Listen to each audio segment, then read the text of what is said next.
Assuming na truthful and faithful yung data doon sa survey,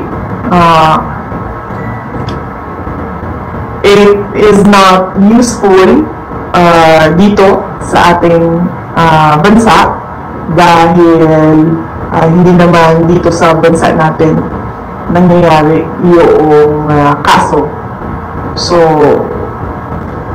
I guess it's for the ICC court to think about if at all pinagbabasihan yan nila. Kasi kung ano-ano na lang yung... Ay, sorry, hindi ko pala mag-comment sa ICC. So, yun. Not useful for the Philippines since hindi naman dito nangyayari yung trial ni Pangulong Duterte. Jason, on that case, yung reso mo ng Senate mo, yung supporting the house arrest of the former president.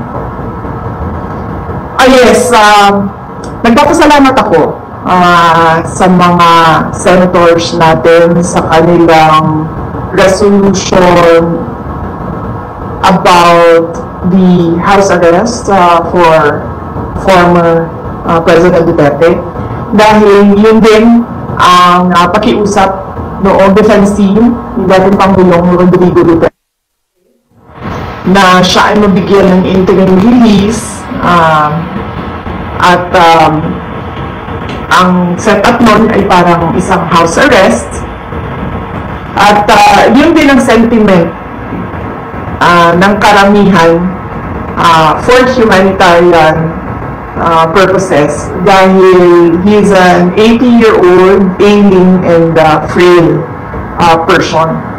No, it is, as I said, cruelty for the ICC to keep on detaining him inside the detention unit where he is not given 24 hours bedside care.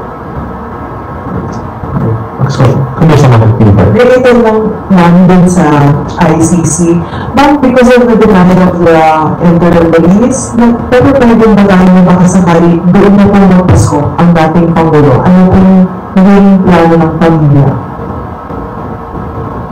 Oh yes, oo. Kahit naman wala pa yung desisyon ng interim release, no, ay napag-usapan na ng family na na merong pagpapalit-palitan